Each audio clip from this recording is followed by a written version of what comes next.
So guys आपको एक बारी फिर से स्वागत है हमारे डेली रेसलिंग एपिसोड में। और आज तो चीजें शुरू कर लेते हैं from the 16 time world champion John Cena से, क्योंकि उन्होंने शायद डब्ल्यूडब्ल्यूई से तो रिटायरमेंट ले लिया है, बट आज वो भारत आ चुके हैं एक फ्लाइट पकड़ के अंबानी की सो कॉल्ड वेडिंग अटेंड करने। हमने नॉट ओनली उन्हें नमस्कार करते हुए देखा, बल्कि वो इंडियन अवतार में भी नजर आए, वो भी शेरवानी पहने हुए। बहुत गजब के लग रहे थे वो। वैसे तो वहाँ पर Kim Kardashian and Kohli Kardashian भी आए थे, बट हमारी नजर तो जॉन सीना पर इनायत थी। और उन्हें इस तरह भारत में देखना, वो भी इंडियन अटायर में, भाई एकदम मजा आ गया। अब इसी बात पर चलो आप लाइक एंड सब्सक्राइब भी कर दो और वीडियो को एंड तक पूरा देखना। एंड नाउ आप देख रहे हैं रेसलमैनिक्स एंड सब्सक्राइब करना तो बनता है। Well the baddest woman on the planet Ronda Rousey ने एक बार फिर से विंस मैकमैन को छील दिया, फूट के पड़ गई वो उनके ऊपर। और उन्होंने कहा कि यार देखो, कोई भी होता तो विंस से तो बेटर ही होता। Vince is worst. मैंने ट्रिपल एच के साथ काम किया है, वो बहुत कूल है, बहुत अमेजिंग है। एंड सी, मैं ज्यादा रेसलिंग तो नहीं देखती, डब्ल्यूडब्ल्यूई नहीं देखती, बट मेरी फ्रेंड नटालिया ने मुझे बताया कि अब मैच कार्ड पर जितने मर्द होते हैं ना,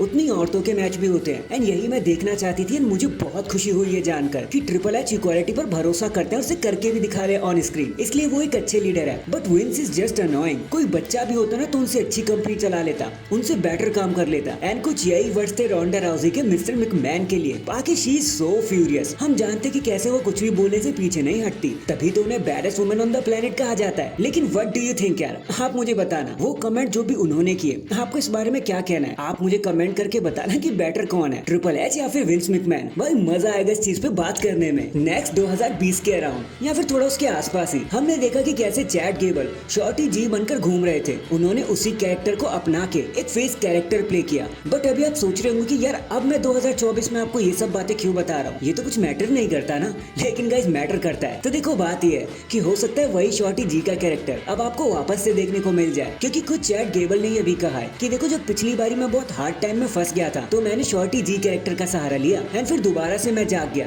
and in order to become the intercontinental champion शायद मुझे वही दोबारा ही करना पड़ेगा। So let's dig down deep. Well, अगर आपको ऐसा लगता है और ये आपके लिए अच्छा है तो ऑल द बेस्ट मेरे भाई। होप इस कैरेक्टर के साथ आप कुछ बेटर कर पाओगे। Hashtag all the very best. In the end guys, अगर हम ध्यान से सोचें और एक डीप लुक ले ले केविन ओवेंस एंड रेंडी ऑर्टन की तरफ, तो साफ साफ दिखाई देता है कि डब्ल्यूडब्ल्यूई इनके लिए कुछ कर ही नहीं रही है। डब्ल्यूडब्ल्यूई इनको as a security guard play करवाई जा रही है। देखो मैं बताता हूँ क्यों। कभी वो ब्लड लाइन के विक्टिम्स की हेल्प करते हुए नजर आते हैं, तो कभी कोडी रोड्स की हेल्प करते हुए नजर आते हैं, और कभी वैसा ही कुछ। इससे दूसरों का फायदा तो होता है, लेकिन इन दोनों को कोई फायदा नहीं मिल पा रहा। ये तो अपने लिए कुछ कर ही नहीं पा रहे और न ही ब्लड लाइन को रोक पाए अभी तक। रेंडी ऑर्टन तो जब से आया ना, तब से उन्हें 10 महीने हो चुके हैं और डब्ल्यूडब्ल्यूई ने उन्हें कुछ दिया ही नहीं। 1-on-1 की फ्यूड तो ना के बराबर देखने को मिली है हमें उनकी। उनका इकलौता मैच जो रोमन रेंस के साथ होना था, एक्सपेक्ट किया जा रहा था, भाई वो भी अब पूरी तरीके से ट्रैश में जा चुका है, कैंसिल हो चुका है। सो काफी एक्सपर्ट का तो ऐसा मानना है कि केविन ओवेंस एंड रेंडी ऑर्टन के लिए डब्ल्यूडब्ल्यूई के पास कुछ है ही नहीं। वो बस ऐसे ही उन्हें इधर से उधर घुमाती जाएगी। डब्ल्यूडब्ल्यूई उन्हें ऐसे बुक करती रहेगी और फंसा के रख देगी बस। बाकी अगर देखो, एक सीन ये भी है कि अगर ये लोग टैग टीम टाइटल्स के लिए जाते हैं तो भी इन स्टार्स के लिए वो काफी अनफेयर रहेगा, क्योंकि केविन ओवेंस एंड रेंडी ऑर्टन दोनों के दोनों मेन इवेंट कैलिबर के प्लेयर है। बाकी केविन ओवेंस तो रेसलमेनिया 39 के बाद से स्ट्रगल करते हुए नजर आ रहे हैं, कभी इस फ्यूड में तो कभी उस फ्यूड में। अपने आप उन्होंने कुछ नहीं किया और ना डब्ल्यूडब्ल्यूई ने करने दिया।